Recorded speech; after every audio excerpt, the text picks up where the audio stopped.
when friends come and visit our studio. Catch them all in MuseTalks. Hello everyone, welcome back to MuseTalks Special Capstone Edition.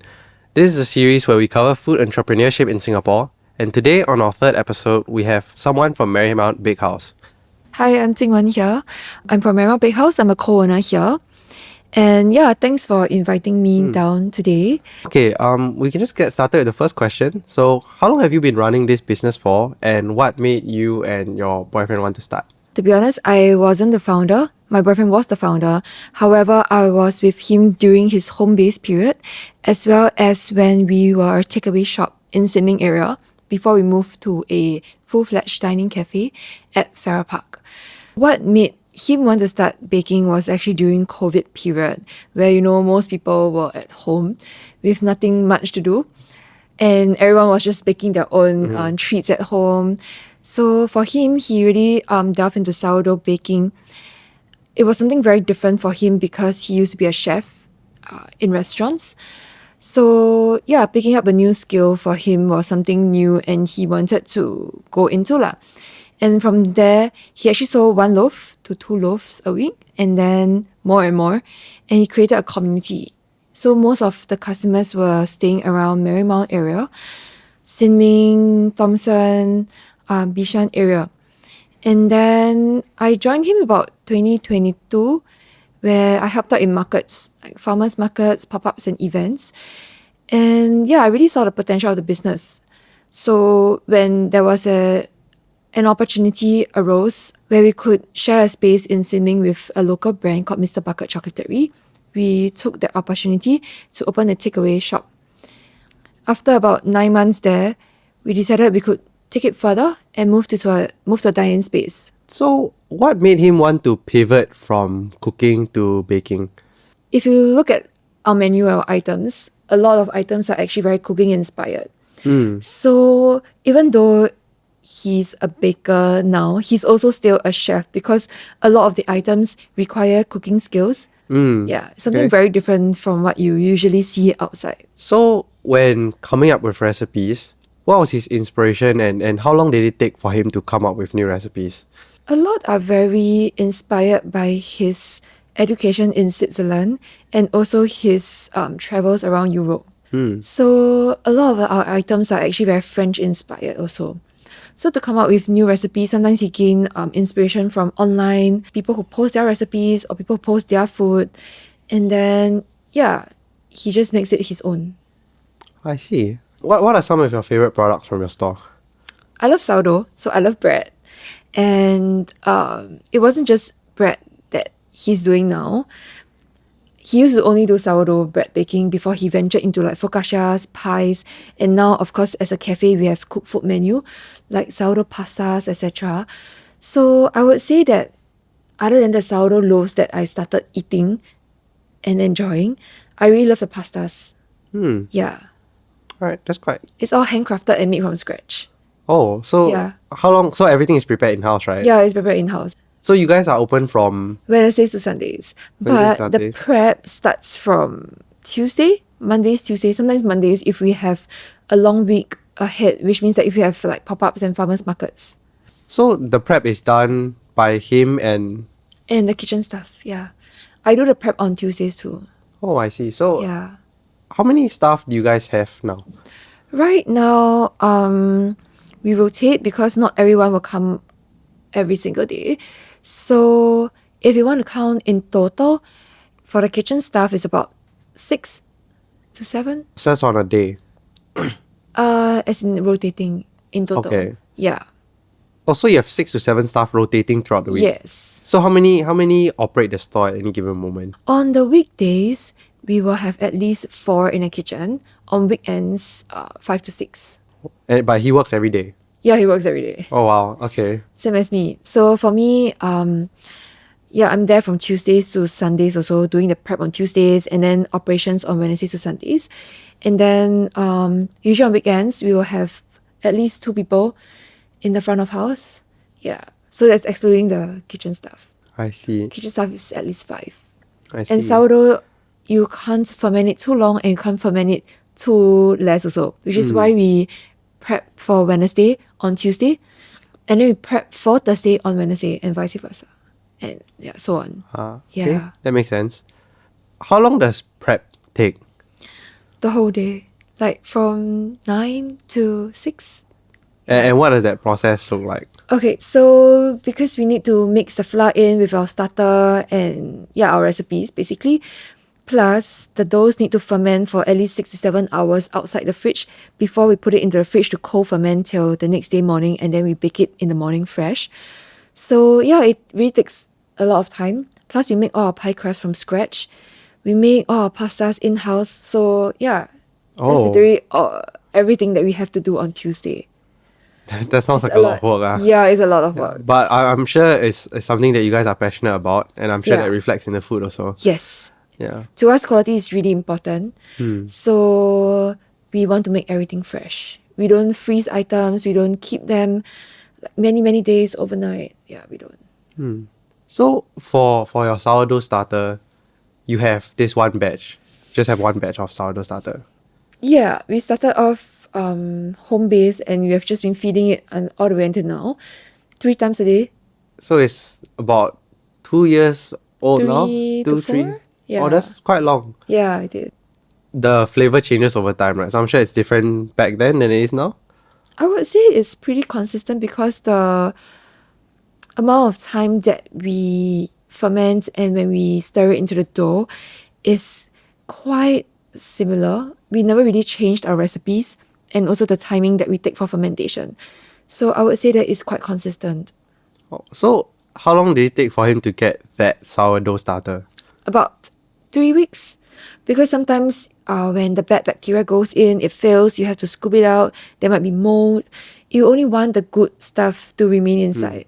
So it really took about 3 weeks, thereabouts. For him to nail this recipe? Yeah, to nail the sourdough starter itself. Okay. So what is one of the proudest moments you've had running your business? I think it would really be to transition from being a home base to having a physical shop, because at that time we really started everything from scratch. We don't have like funding from anybody. It was really built with his 2 hands and his own money that he saved over the years, and also from selling his products. So I think to even transition to a physical shop, to pay for some of the renovation works, to us it was really a huge amount at that time. Yeah, so I guess that was really the proudest moment, that we could actually transition from home base to having a brick and mortar store. Yeah. Well, was it intimidating? It was for sure. The rentals and the overheads, you don't really have to think about that when you're home based.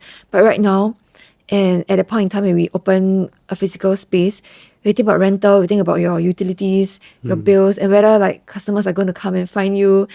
Yeah, but we realized that it was actually a pretty good step out of our so-called comfort zone, because we had a lot of exposure. People walk past and like, what is this new place? And then they told their friends and family, they really like the food, they love the quality. And it's just spread by word of mouth and also via social media. So yeah, it was actually something that maybe we should have ventured out earlier, in fact. Yeah. Was there a moment or key moment where you realized like, okay, now is probably the time that we should transition to a physical store? We were getting more orders. People said that they hope to just browse around, to look at the things instead of just seeing it online. Because sometimes you see the pictures online, you don't really know the size, you can't smell it. It's a whole 5 senses sensory experience that people will have compared to walking into a bakery. So yeah, the opportunity also arose when we realized that the Sin Ming outlet for Mr. Bucket wasn't open every day of the week, and we decided to write into the owner to ask for a possible collaboration, which is why it started. Oh, I see. Yeah. So it just came as a happen of like growing demand.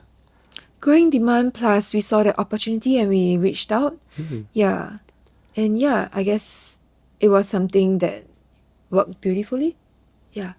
Okay, that's good to hear. Yeah. What are the differences you've had like baking at home and baking at the like store? Okay, so baking at the store in our previous location at Sin Ming and also at our Farrer Park location, we aim for open kitchen concept. So everything you do will kind of be scrutinized by people. They will be walking past, looking at you, doing the things.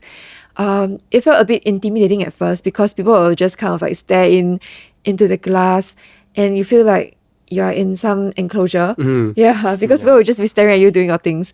Versus when you're home based, you won't have people looking at you. There wasn't that pressure. So sometimes you have to still smile at people, and yeah, although it could be quite stressful. So I guess this was like the difference. Yeah. Okay.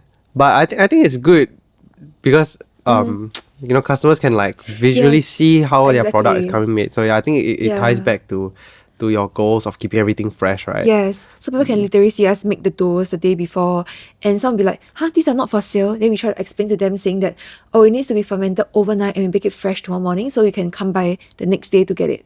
And they understand. And a lot of them became our regular customers. They even travel all the way from Bishan to our new location to find us at our new spots. Yeah.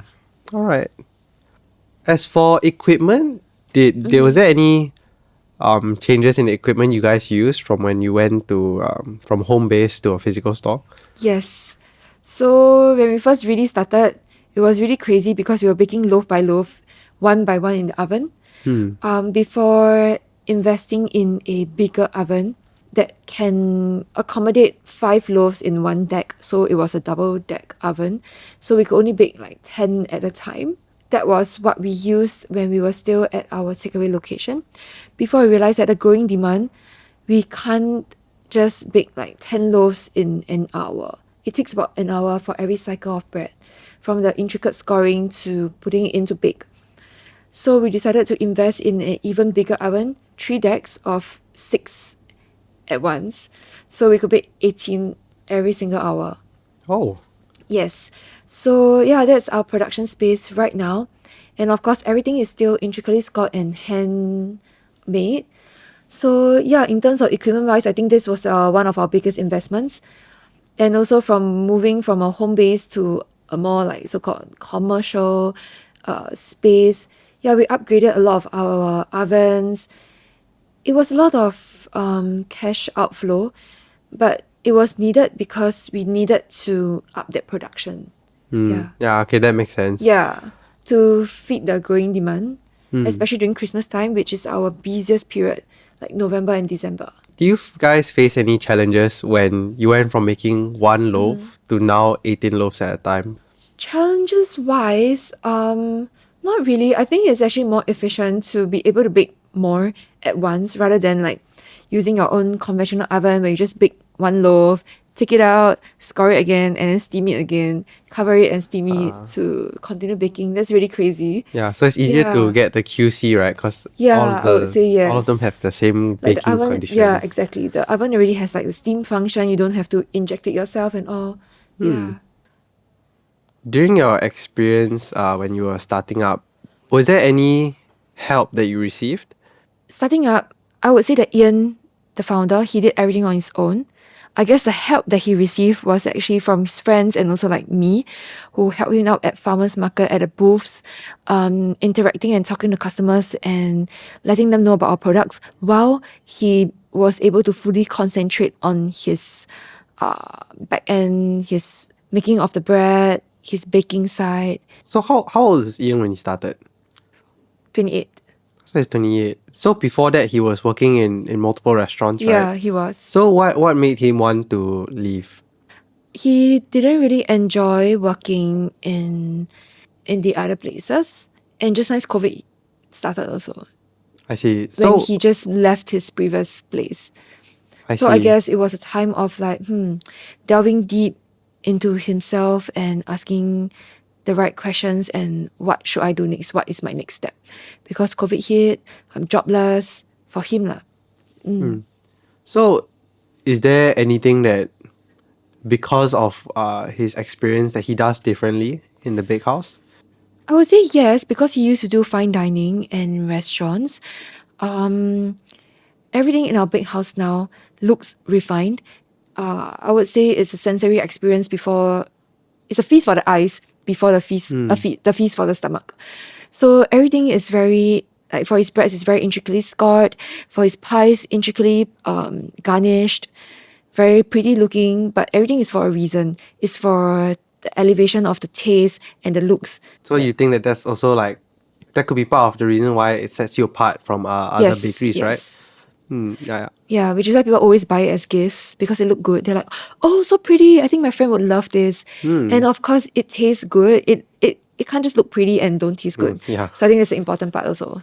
Yeah. All right. I think that's a good way to kind of diversify your customer base, right? Because when people buy for others and now they know about the product, then they're more likely to buy it too, right? Yeah. And I guess that's how it spreads. Yeah. So when you are approaching this fine dining mix with bakery, was there any sort of complications you ran into? Being able to really scale it is not something that is easy because everything is so fine, everything is really artisanal. So of course we can't produce in large batches. So I guess this is one of the biggest pain points also. Yeah. Was there any challenges that you faced? Of course it will be exposure because so many people are doing home-based business at that time. How do you differentiate yourself? Yeah, so it was a lot of social media marketing. It was a lot of putting your products out there to make it look different, unique, and nice so that people buy it for themselves and also for gifting. Yeah, so I think our products look very different from your usual ones where you buy sourdough and it's just a normal like expansion scoring. Ours is intricate scoring that looks beautiful. It looks like wheat stalks, it looks like flowers. Yeah, so I think that was the differentiating factor for our brand versus the others. Were there a lot of other people getting into sourdough around this time? Yes, there was actually, I think during COVID period, the baking scene went crazy, the home-based baking scene. Yeah, cause Which is why I think, because everyone was kind of everyone's like bored very at home, doing, yeah. stuck at home and all. So I think you might also see a lot of other home-based businesses flourishing into their own physical space, like even until today. Yeah. Okay. But it's good that people were able to at least get something out of that COVID period, right? Yeah. Then what about during when you open your takeaway location? I think sometimes when you have that customer interaction, it could get tricky. Yeah. Because now there's the customer service aspect to take care There's of, the customer right? service aspect. And then people might expect more when you have your shop versus when some people they could be a bit difficult, but they don't see you in real life when they buy online. So it doesn't really affect that much. But when you have your own physical space and when you have that real life customer interaction, things could get a bit tricky. Yeah. Was there any particularly negative experience you had with a customer? Of course, there will be a lot of colorful people that exist. That's one way to put it. So so it's how you have to deal with it and how we have to make people understand the values that we hold on to. Like I would guess, for example, because our breads are so freshly baked every morning, it needs time. They need time to rest, and we can't just cut them immediately when it's still hot. I think people who bake, people who do sourdough, they know this. They know that bread has to be rested first before you slice into them. It has to be cooled down. So we had a lot of customers who request or rather insist on us slicing up their loaves, but we can't for first quality purposes, and second for the sake of not spoiling the loaf. Yeah, it's still hot. You can't cut it. But some people will be pretty insistent on getting their bread sliced and get worked up on why we cannot slice the bread. But it's not because we don't want to, but because we can't. Yeah, I think sometimes they just... Yeah, because they don't bake, they probably don't understand. Yeah, but some they just insist after we explain to them, like, it's going to look very sticky, it's so hot. Yeah, you can't. So what do you do in that scenario? We try to explain to them. Some of them do understand. Some of them don't. We have received like negative reviews because of that. But I guess it's just life, right? Also, so you can't in the do end, anything about that. In the end, do you still sell it to them? We sell it to them without it being cut, and then they can just complain and I see. Yeah, we just have to No, but it's good that in the end you still prioritize the quality of your product. Yes, of course, we still prioritize it. We cannot. No means no. Yeah. You can't. Yeah. I mean, maybe they may still leave a negative review, but I'm sure when they taste the product, then Yeah. okay, maybe they didn't understand after that. I mean, they can leave a negative review online, sure, no problem. But people who read it will understand from our point of view. So it's been 4 years now. 3 to 4? Yeah. 3 to 4 years. Yeah. So if you had a chance to restart, what would you do differently? We would probably have moved to a physical space of our own with a dine-in sooner. Because you Yeah. mentioned that earlier as well, right? Yeah. That you realized that once you moved in, actually there was quite there a was popular demand. And then at our takeaway space, we had people who walked in and realized that, oh, there isn't like a dining spot. They actually brought their family along. They can't dine in here. Oh. They really wanted to eat the food, but yeah, they were a little disappointed. We had explained to them it was just takeaway. We tried to put out some foldable chairs and tables if they want to just hang out outside. But if they are coming with family, they can't just like have a meal with their grandparents, with their parents. We don't have that space for that at a point in time. And plus, because COVID was almost over when we opened our previous space, most people are already transitioning to eating out. So we thought that maybe we could have actually opened up before that. To capitalize Yeah. on those people who want to go out, right? To meet that demand, yes. So when you're operating at home, Yeah. it was just the two of you, right? It was actually just him at the start. And then I helped out in markets. I see. Because I wasn't culinary trained, I learned a lot of the making of pie crust, for example, from scratch. I was taught by Ian. During home base, really, it was just mostly him. I was just helping out in some packaging and manning the booths and markets, explaining our products to customers. Yeah. So when you guys were launching your physical outlet, was Yeah. there any problems you had with looking for staff? At that point in time, because it was a takeaway, I could man the entire front because it was just packing for people, taking away. So it was okay. It was manageable. It was actually the kitchen side that needed staff. As you know, F&B is very tough.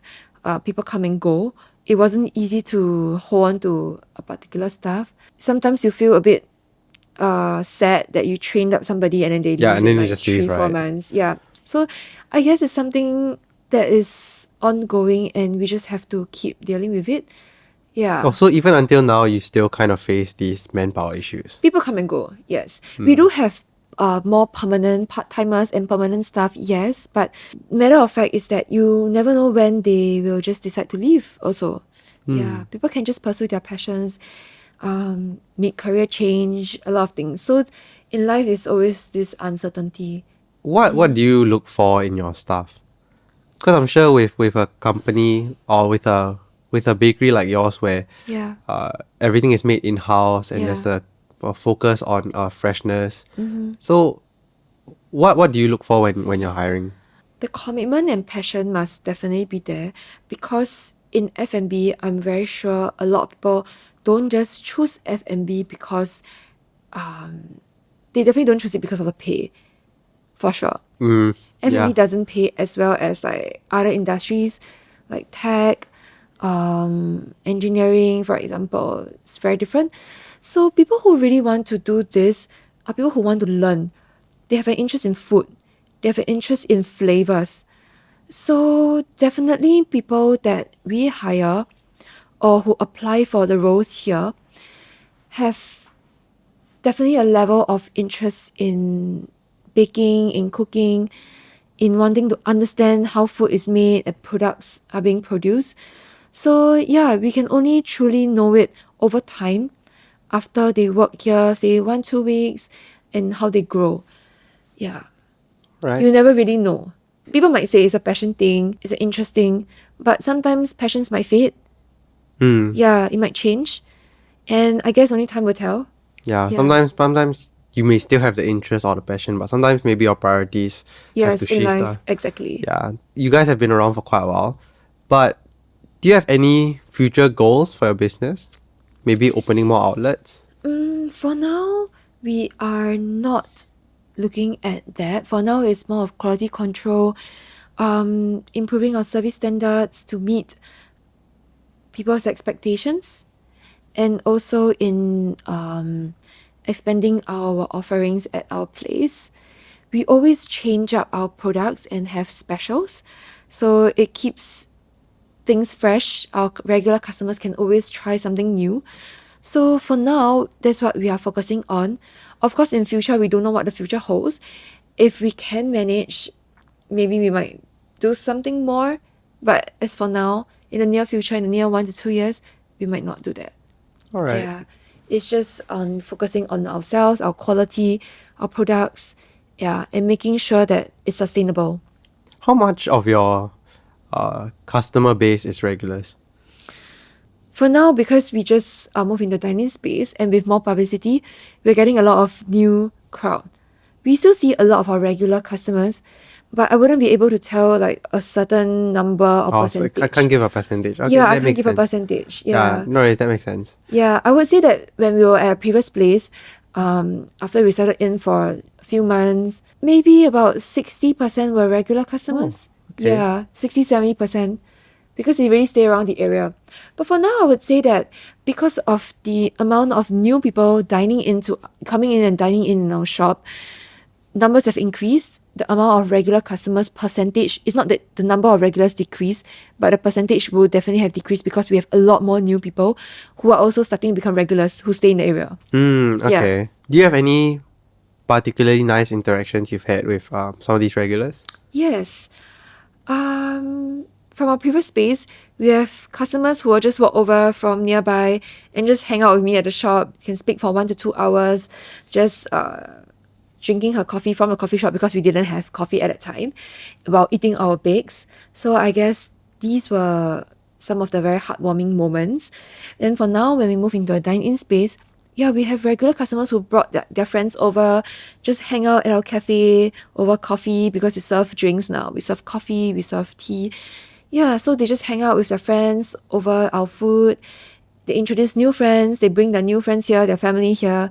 So these are very, I would say, the moments that we look forward to also. Yeah. You can see them enjoying their food and their time here. Yeah, I think that's part of also what Yeah. makes F&B so rewarding, right? Like the Yes, human the connection whole, with yes, food. exactly. Yeah. So what would you say you and Ian's motivations for continuing now are? Do you believe it's still passion? Or do you think your passions have changed? Maybe you still love baking, but now you've come to love the customer service side of it also. It is passion from his side for sure. For me, I would say it's from our regular customers always coming in and then me remembering their orders and them being happy that I remember their orders and the whole experience that they get. Like, they're just very happy to come in, be recognized, enjoy the food, get their weekly loaf. Yeah, it's something that is this personal touch that keeps it going also. There's something cathartic Yeah. about this routine, Yeah, right? it is. Yeah, I can kind of understand what you mean because I used to work in F&B too. So I see. that feeling you have when you know your regulars orders and Yeah. you see their reaction that they feel heard or remembered Yeah, in a they way. feel In a remembered. way. Yeah, like, oh, you remember my order? I'm like, yeah, you always order like an espresso and a cappuccino with your meal. Yeah, because I think a lot of people who work in F&B, they may overlook is that while you're serving like these maybe hundreds of customers a day, for that one customer, you're the only cashier for them, right? Yeah. So I think people tend to overlook that. But when you really focus on that, you learn to make every interaction special, right? Exactly. Especially when you remember their order exactly. Yeah, Yeah. it's super satisfying. I know what you mean. Yeah. So what advice do you have for people who are looking to venture into the food space? I would say just do it. It's not going to be easy. You really have to put in a lot of your time, hard work, sleepless nights, just to churn out the things that you require. And also having that uncertainty on whether it might fail or it might take off. Because, yeah, if you're your own boss, there are a lot of things to consider. You're not drawing a salary from people. You really have to put in the effort, and especially for F&B wise, where it's so competitive in Singapore. But just do it, because if you put in your hard work and your efforts, right, it will be rewarding for sure. Yeah. I think that's a good take on it. Because I think a lot of people they get afraid to start Mm-hmm. and so they never do it. Yeah. But I think it's good to start when you're young, Mm-hmm. right? Because not to say that you have more time to mess up, but if you mess up early, you can learn from it, right? And then you have a lot of time still In a way, yes, to and learn also from. because starting from young, you have more energy. You are able to, chong more in a sense. Yeah. Yeah. Because I mean, when you're older, then you have more responsibilities. It's harder Correct. to try to Exactly. take these risks, right? Different phases of life. Yeah. Do you have any last things to share with us? I would say that on this journey, although it has been really tiring, there are a lot of other things that will make it very rewarding, like seeing very nice customers, seeing your satisfied customers, and also catering to people who really love our bread and need our bread because of the low gluten and GI levels, especially from our bakehouse side because we do everything sourdough. So yeah, Thank you so much for sharing. I yeah, think you've shared a lot of valuable insights into what it's like transitioning from a home business to a physical store. I think I learned a lot about not only your business but also like sourdough in general. I think your big house has a lot of good values. I think the inspiration behind how Ian started is also quite interesting. So I'm really glad that you were able to come on and share. thank you.